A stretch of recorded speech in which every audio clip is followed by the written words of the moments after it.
Hopefully more goals on our end, and no goals for them. That's what I'm expecting. No, I think for Lauderdale is a very good side.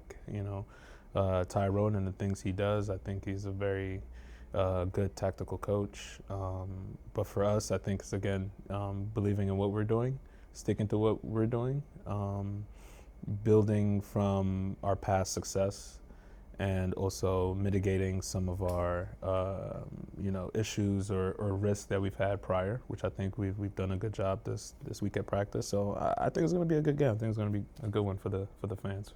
Yeah, and Fort Lauderdale United has a few players who are dangerous on the attack. Yeah. So what are the plans to stop them from scoring?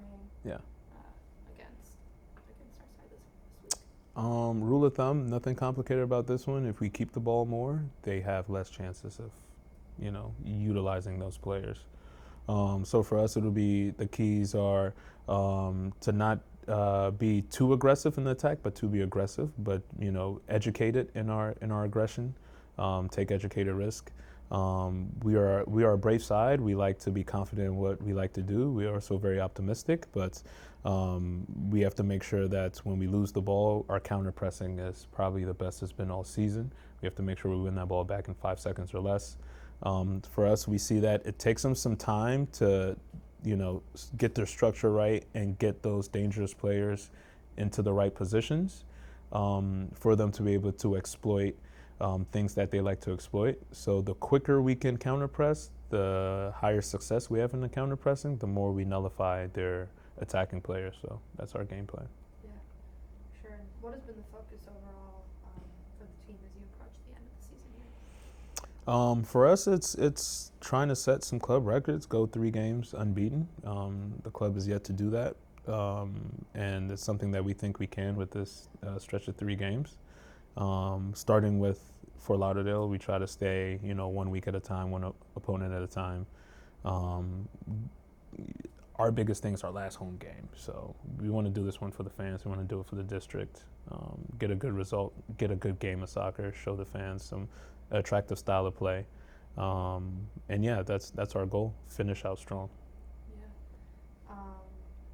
Kind of answered my next question. It was, with it being the last home match of the season, Yeah. what would it mean to get a win? I know you answered it for the fans, for district at Audi Field. What about for you and for just the rest of the club here? Yeah, I mean, for me, I love wins, of course, but I think every day the girls step out on the field, they do a lot for us and for the staff. I mean, to be not even in the run for playoffs and down in the season with loss after loss, but to show up every day and keep working and keep playing and keep pushing and fighting to the last minute, which this team has showed, week after week, game after game. That's more than enough for me and our staff.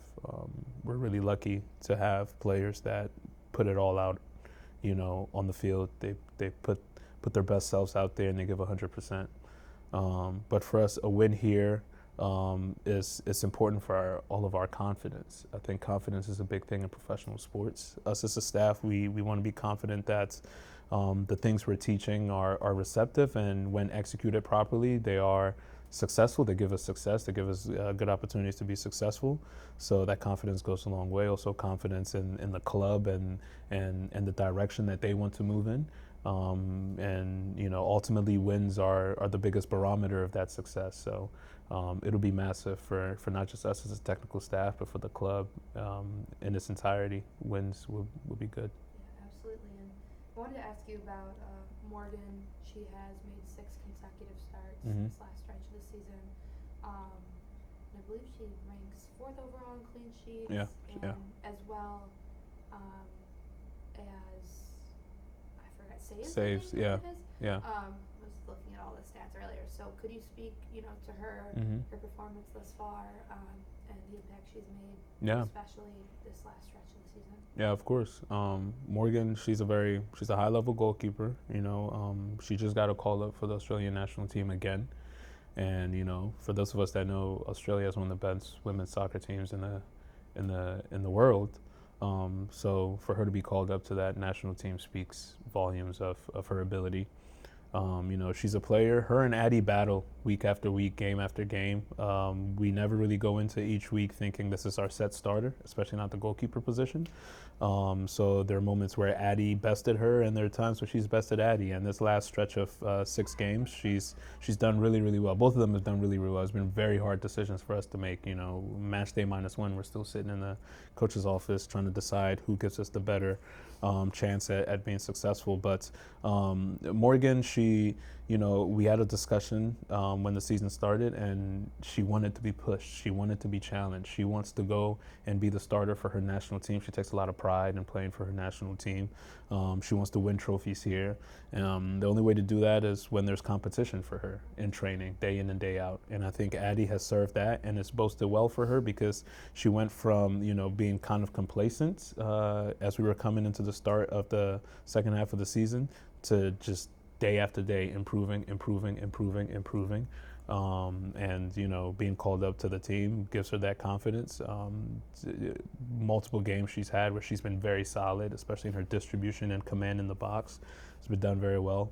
Had a slight hiccup this last game, but she's very eager to bounce back and very eager to help us get a clean sheet against Fort Lauderdale and get the win. So she's a phenomenal player for us, and I'm very happy to see her success over the stretch of these last few games. Yeah, absolutely. And last question, going off that, international team performance. We spoke earlier with Carly and Katrina regarding AAPI and their stints with their national team, the Filipino national team. Could you speak a little bit to that, having so many players on this roster that have gone out, played for their national team, and then bring that back here to Power FC? Yeah, it's incredible. As a footballer, as a soccer player, the ultimate goal is to represent, your nation, wear the colors of your nation. Club football is great. It's awesome, but it's nothing like representing your country in a big tournament.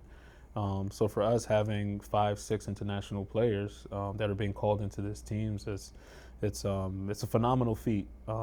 It's a tough one for the coaching staff because we have to be creative in what we do, fill in the void of these players, but it's one that we're extremely proud about and we boast highly. I think we're the only team in the league with so many internationals.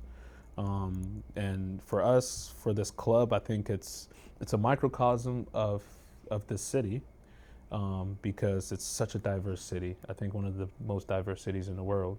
And you can see that in our team. Such a diverse group, so many internationals, everywhere from Japan to Ghana, Australia. They go out and they gain this experience from very high level coaches, very high level environments, bring that back here. And also they learn a lot here and take that there. So it's a win-win. It's mutually beneficial.